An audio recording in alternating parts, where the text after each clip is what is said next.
Joining us now is royal commentator Michael Cole. Michael, good afternoon. The picture wasn't posted at 6 a.m. and then you go on social media, 1,000,001 different conspiracy theories flying around. Why have people become so obsessed with the royals of late? Good afternoon, JJ. Yes, a charming "Now I Am Six" photograph of Prince Louis, fourth in line to the throne, taken by his mother, and looking very, very much a Middleton in his facial expression, like his older sister, Charlotte, who's 8. Their older brother, George, in my mind, looks very much Spencerish in his facial appearance. What has happened here, and it's quite interesting, is that it had been the practice of the Prince and Princess of Wales to release photographs of their family taken by the princess under embargo the night before.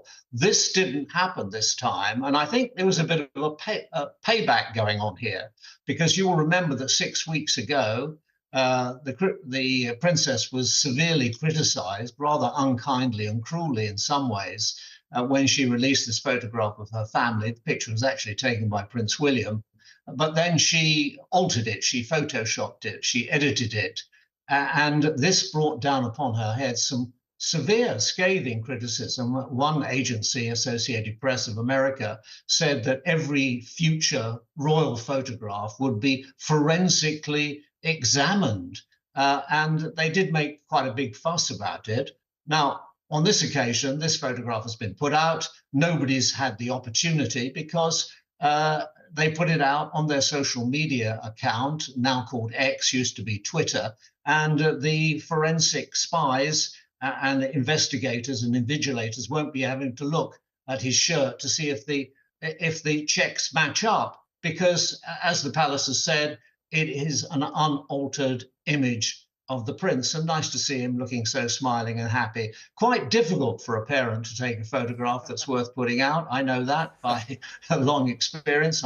Probably you do too, JJ. But it's a nice photograph. But I think the Waleses are having their little say, their little payback here. So going forward, can we expect them to bypass the press altogether and just put out pictures via social media? Well, it remains to be seen. The next birthday is for Princess Charlotte. That's in May. I think they'll do the same thing again, because I do know that she was very hurt by all the criticism that came down, and then she had to issue a statement putting her hand up and saying, "I did it," and quite a lot was made of it at that time. And the criticism came upon her head at a time when, of course, we didn't know at that moment that she was suffering from cancer, but I'm quite sure she had other things on her mind, and that was quite hurtful to her. So I think the proper manners will be maintained, but the Waleses will continue to do it their way, and I think they have every right so to do.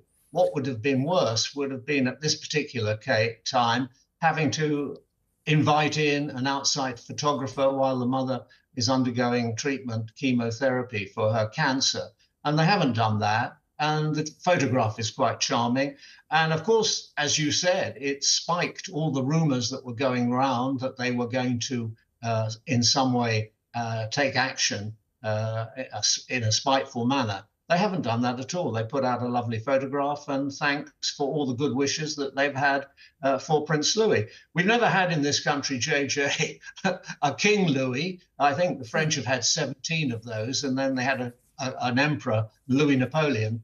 We've never had one of those, but there we are. He's fourth in line to the throne, looking a very happy guy, going to school and making a happy life for himself and his family, I'm quite sure. Michael, very quickly, if you don't mind, is this the kind of scrutiny the Waleses can expect every single time there's a notable event, a birthday, a christening, I don't know, an Easter break? Are they going to get this kind of scrutiny all the time? They're going to be forced into having to release pictures, even if they don't really want to? Well, certainly the agencies, or some of them, said that they would no longer take on trust anything that comes out of the palaces. They would actually subject it to the same checks they make, and they have to make them when they're getting photographs from war zones and from Gaza and so on, to make sure that they're not propaganda, that they are genuine news photographs. I'm sure that this will carry on, but they will carry on too. They'll roll with the punches. They'll do what they think is right. And I think we'll all be interested to see photographs and film when it comes out. That's all part of living in this country and watching the royal family grow. Often we measure our own lives against great events in theirs, and so it should be. All right, Michael, thank you very much for your time. Always a pleasure, sir.